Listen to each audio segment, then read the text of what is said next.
তৈরির ফ্যাক্টরি হলো মাদ্রাসা। এই মাদ্রাসাগুলো টিকে থাকার দরকার আছে না নাই? এখন অনেক মুসলমান ভাইরা পর্যন্ত বলে মাদ্রাসার মধ্যে জঙ্গি ট্রেনিং হয়। এই কথাগুলো বিগত 16-17 বছর শুনে আসছি। এই পুরান কথা আর শুনতে ভালো লাগে না, কিন্তু অত্যন্ত দুঃখের সহিত বলতে ওই পুরান নেতাদের কিছু বীজ এখনো বাংলার জমিনে আছে। তারা তাদের কথায় সুরে সুর মিলিয়া তারাও এইরকম ভাবে বলতে চায় হুজুররা হলো ধর্ম ব্যবসায়ী, ঠিক কিনা বলে না? তাদের একমাত্র উদ্দেশ্য হলো হুজুরদেরকে যদি কালারিং করা হয়, সমাজের মানুষের কাছে কালারিং করা হয়, তাহলে সমাজের মানুষরা হুজুরদের কাছে আর যাবে। এই সুযোগে আমরা ফাঁকা ফিলতে গোল দিমু। কথা কয় না, কথা কয় না, ঠিক কিনা? কিন্তু আল্লাহ বলে ওয়া মাকারু ওয়া মাকারাল্লাহ ওয়াল্লাহু খায়রুল মাকিরিন। আল্লাহ বলে তোরা যতই পলিসি করস না কেন, যতই জিলাপির মতো পেঁচ মারস না কেন, আল্লাহু খায়রুল মাকিরিন, মনে রাখবা আমি আল্লাহ তোদের সব পলিসি বন্ধ করা রাস্তা আমি আল্লাহ মানুষের অন্তরে ঢেলে দিব, যার কারণে আলেমরা জেলে গেলে তাদের সম্মান বাড়ে। আর এই বেঈমানগুলা জেলে গেলে দেখবেন জুতা নিক্ষেপ করে পচা ডিম মারে। কথা বলেন ঠিক কিনা?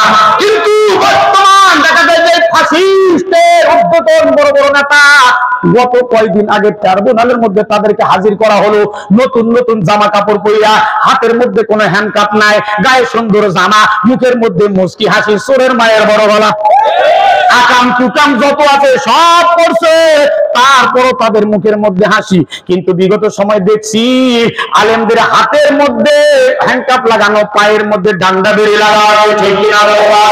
বর্তমান তত্ত্বাবধায়ক সরকারের প্রধান উপদেষ্টা ডক্টর মোহাম্মদ ইউনূসকে আমরা বলবার চাই, যেই কপালপুরাগুলো আলেমদেরকে বেইজ্জতি করছে, তাদেরকে এত জামায় আদর করে রাখা ঠিক হচ্ছে না। কথা বলেন ঠিক কিনা? এটা আমাদের হৃদয় রক্তক্ষরণ হয়।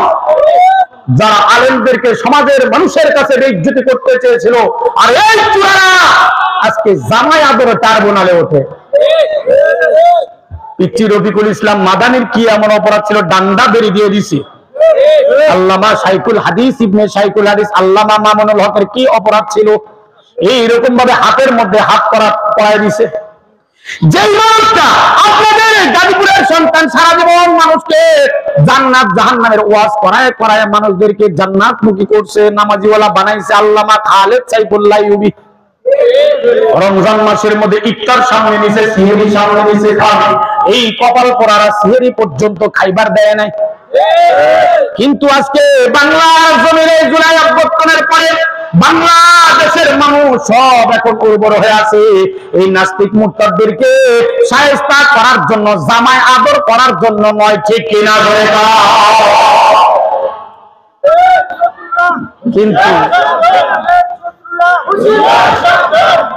কিন্তু আমরা দেখি কি তাদেরকে জামায় আদরে আপ্যায়ন করা হয়, ধরা ছোঁয়ার বাহিরে থাকে।